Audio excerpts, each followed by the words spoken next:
Baik, Assalamualaikum warahmatullahi wabarakatuh.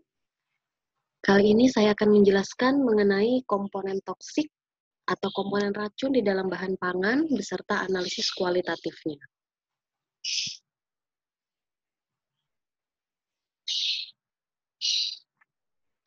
Komponen toksik merupakan zat kimia yang menimbulkan gangguan jika dikonsumsi dalam jumlah banyak dan terus-menerus.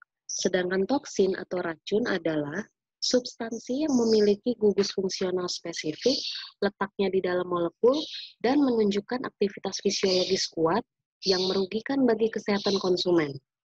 Racun dapat berupa zat asing dan bersifat antigen. Komponen beracun di dalam bahan pangan ada berbagai tipe ya. Yang pertama ada senyawa toksik alamiah yang secara alami merupakan bagian dari bahan pangan itu sendiri. Kemudian ada komponen racun yang merupakan hasil dari mikroba seperti aflatoksin yang dihasilkan oleh Aspergillus flavus. Kemudian ada residu dari pencemaran, ya contohnya pada logam berat di lautan ya sehingga akan mengkontaminasi seafood. Kemudian bahan tambahan sengaja, misalnya menggunakan pewarna untuk makanan tetapi pewarnanya adalah pewarna tekstil misalnya. Kemudian bahan tambahan tidak sengaja, yaitu bahan tambahan yang tidak sengaja masuk ke dalam produk pangan itu sendiri.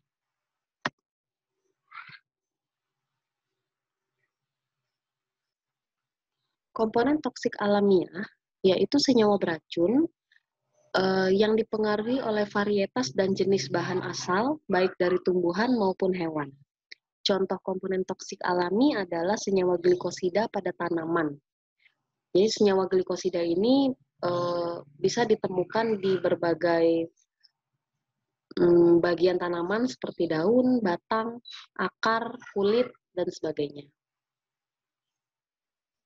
Contoh komponen toksik alamiah pada tumbuhan yaitu ini pada jengkol ya.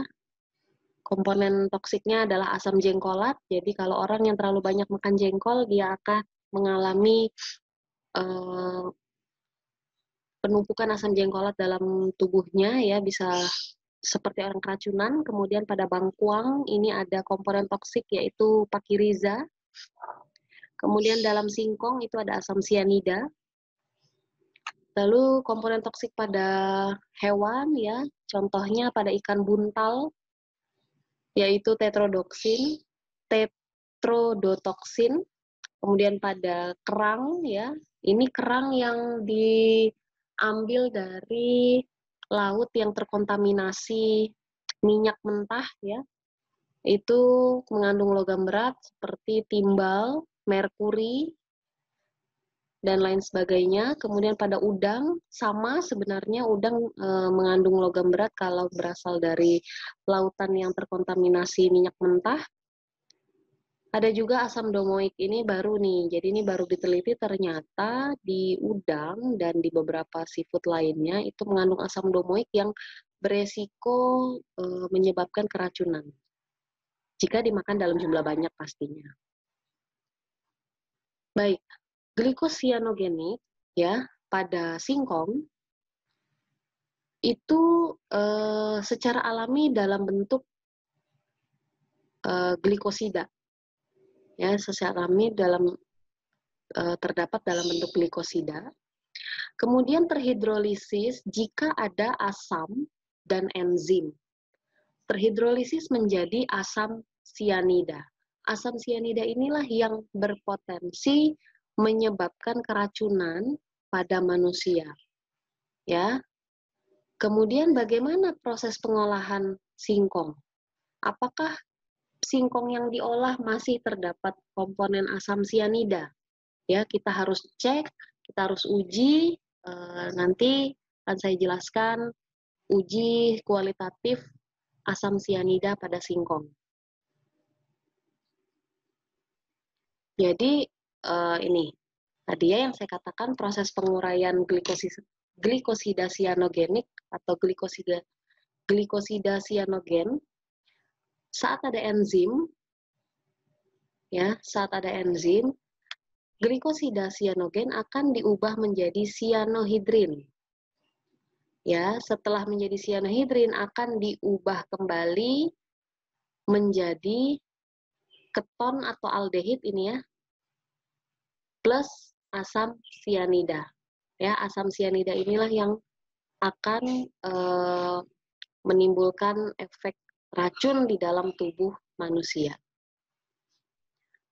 Ya, glikosida lainnya yang bisa ditemukan di bahan pangan itu juga banyak ya. Ada linamarin. Linamarin ini ada di singkong ya. Enzim untuk memecahnya adalah linamarase. Kemudian ada amigdalin. Ini pada kacang almond. Amigdalin ini pada kacang almond. Kemudian lotaustralin ini juga ada di singkong. Jadi di singkong itu banyak sekali glikosidanya, jenisnya, ya.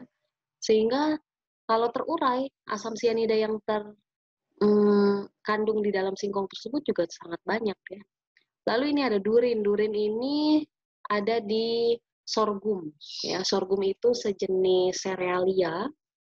Ya, kita tidak umum memakan sorghum, tetapi ada. Indonesia juga penghasil sorghum. Bentuknya seperti biji-bijian gitu. Ini ya. Lalu kita masuk ke uji kualitatif asam sianida. Kita menggunakan sampelnya adalah singkong. Jadi singkongnya yang bagian kulit luarnya ini, yang kasar, yang warnanya coklat, ini kita buang. Lalu yang diuji adalah kulit dalamnya yang berwarna merah, biasanya di dalamnya ini. Kemudian kita pakai daging umbinya yang warna putih dan olahan singkong. Jadi kita akan bandingkan kulit dalam singkong, daging umbi singkong, dan produk olahan singkong, diuji asam sianidanya seperti apa. Nah ini, kita akan uji daging umbi singkong yang mentah, lalu kulit bagian dalam ya, yang tebal, kemudian singkong rebus dan keripik singkong. Masing-masing dari sampel ini ditumbuk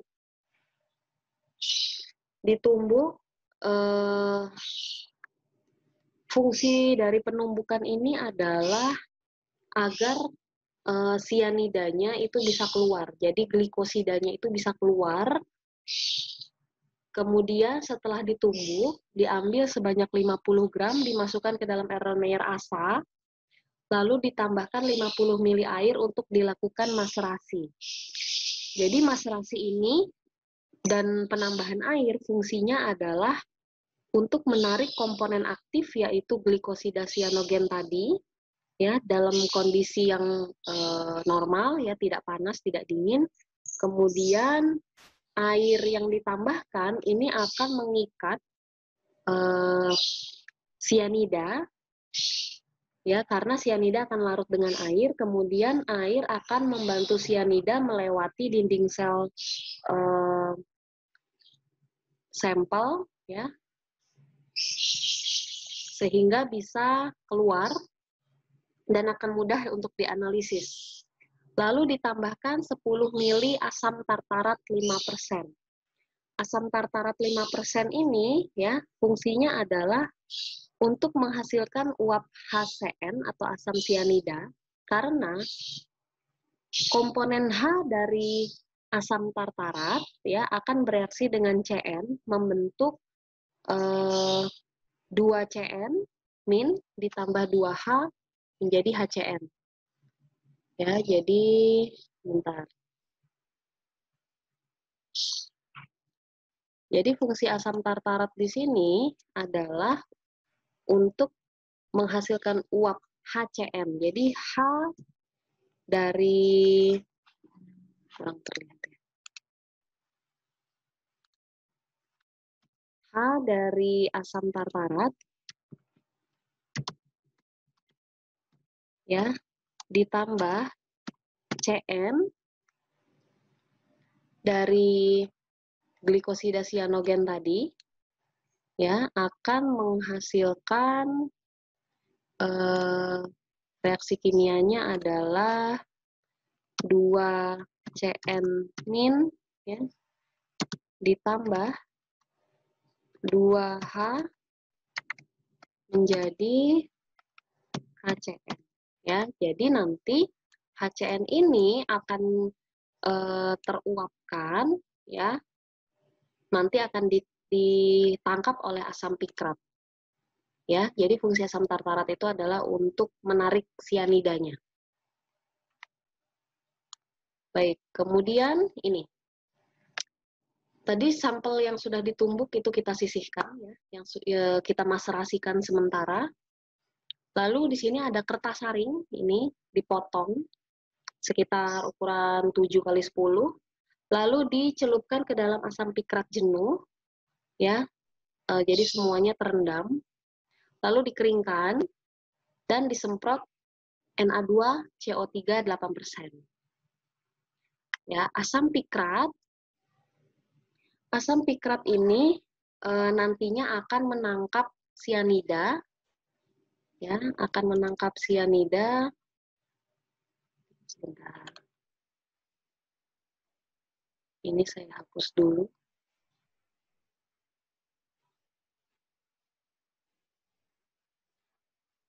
Ya, asam pikrat ini akan menangkap sianida, lalu fungsi dari penyemprotan Na2CO3 8% ini adalah saat nanti sianida dan pikrat bereaksi menimbulkan perubahan warna. Nah, reaksi ini akan optimum jika pH dari reaksi tersebut adalah 10,8. Sehingga Na2CO3 ini fungsinya adalah membasahkan asam pikrat, ya, membasahkan kertas pikrat ini, karena pada pH 10,8 ion pikrat akan stabil dan mampu memerangkap H+ dari HCN. Ya, nah setelah itu, setelah disemprot Na2CO3, kertas yang berisi asam pikrat atau kertas pikrat itu digantung di Erlenmeyer asa ini. Ya, digantung, tidak boleh terkena sampel yang sudah dimaserasikan. Jadi ini adalah sampel. Jadi kertas pikratnya itu menggantung di atas, ya, lalu dipanaskan pada penanas air dengan suhu 50 derajat Celcius. Oke, kemudian karena adanya panas, ya, air yang tadi di dalam tumbukan sampel itu akan menimbulkan uap, ya, dan akan membawa sianida menuju ke atas. Ya, membawa sianida menuju ke atas. Saat sianidanya teruapkan akan ditangkap oleh asam pikrat. Ya, akan ditangkap oleh asam pikrat. Kemudian ion pikrat dan ion H dari HCN akan terjadi reaksi, ya, akan terjadi reaksi mengion, dan baru bisa terjadi reaksi mengion itu apabila pH-nya adalah 10,8. Makanya tadi harus ditambahkan atau disemprot dengan Na2CO3 8%. Ya. Nah, jika terjadi reaksi antara asam pikrat dengan asam dari asam sianida, maka akan merubah kertas pikrat yang awalnya berwarna kuning menjadi berwarna merah bata. Ya, seperti ini. Ya, jadi untuk umbi singkong berwarna kemerahan, artinya positif. Pada kulit singkong, ini timbul warna merah bata, artinya positif. Pada singkong rebus, ternyata kertas pikrat dan pada keripik singkong, kertas pikratnya juga tidak berubah. Ya, warnanya tetap kuning. Bagian tanaman yang paling banyak mengandung glikosida sianogenik adalah bagian kulit, batang, tangkai daun yang masih muda, kulit umbi, dan bagian daun muda. Ya, oleh karena itu, di sini bagian kulit singkong menghasilkan warna merah bata lebih pekat dibandingkan umbinya, karena jumlah glikosida sianogeniknya pun lebih banyak di bagian kulit. Apa yang terjadi pada sampel yang mengalami perubahan warna kertas pikrat, ya? Perubahan kertas pikrat dari kuning menjadi merah bata terjadi karena adanya reaksi antara ion pikrat dan ion H+ dari sianida, ya, di mana reaksi ini terjadi jika asam pikrat dan HCN mengion. Jadi asam pikrat mengion menjadi PO- dan HCN mengion menjadi H+ dan Cn-. Nah, pikrat dan ion H+ ini, ion pikrat dan ion H+ akan terjadi reaksi, ya, di mana reaksi tersebut berlangsung pada pH 10,8. Karena H+ setara dengan HCN, maka perubahan warna kertas pikrat menunjukkan konsentrasi HCN pada sampel. Seperti yang Anda lihat ini, ya. Jika warnanya tidak terlalu merah, maka kita bisa simpulkan bahwa HCN dalam umbi singkong, ya, lebih sedikit dibandingkan HCN pada kulit singkong karena warna merah yang terbentuk lebih pekat pada kulit singkong. Ini bisa kita simpulkan seperti itu. Karena H+ akan setara dengan HCN. Jadi jumlah H+ yang bereaksi dengan ion pikrat itu akan menunjukkan konsentrasi HCN-nya. Ya. Nah, ini ada contoh penelitian yang menguji sianida pada rebung, talas, dan daun singkong. Ini Anda bisa lihat ini, kertas pikratnya warna kuning digantung di Erlenmeyer, tidak boleh sampai kena sampel yang dimaserasi, ya ini. Nah, pada rebung ini warnanya apa ini? Seperti jingga, ya. Kemudian pada talas warnanya tetap kuning, dan pada daun singkong warnanya merah bata pekat. Nah, ini berarti bisa kita simpulkan bahwa daun singkong ini sianidanya lebih banyak dibandingkan rebung, dan talas mungkin konsentrasi sianidanya sedikit, bukan tidak ada. Ya, ini penelitian dari Wulandari dan Zulfadli 2017. Lalu, apa yang terjadi pada sampel yang negatif? Artinya kertas pikratnya tetap kuning, tidak berubah menjadi merah bata, ya. Ternyata proses pemanasan, perendaman dalam air, dan penghancuran dapat membuang kandungan HCN atau detoksifikasi. Jadi, singkong rebus ini sudah tidak mengandung lagi HCN, apalagi singkong yang dijadikan keripik, ya, karena sudah mengalami proses pencucian, perebusan atau pengukusan, penggorengan, itu semua akan mengeluarkan HCN dari dalam singkong, ya, sehingga saat diuji singkong rebus dan keripik singkong itu sudah tidak lagi mengandung HCN, ya, sehingga tidak ada yang bisa bereaksi dengan pikrat dan kertas pikratnya menjadi tetap berwarna kuning. Seperti itu. Baik, itu adalah penjelasan saya mengenai uji kualitatif sianida pada singkong. Semoga bermanfaat. Saya akhiri penjelasan saya ini. Assalamualaikum warahmatullahi wabarakatuh. Tetap semangat, tetap sehat.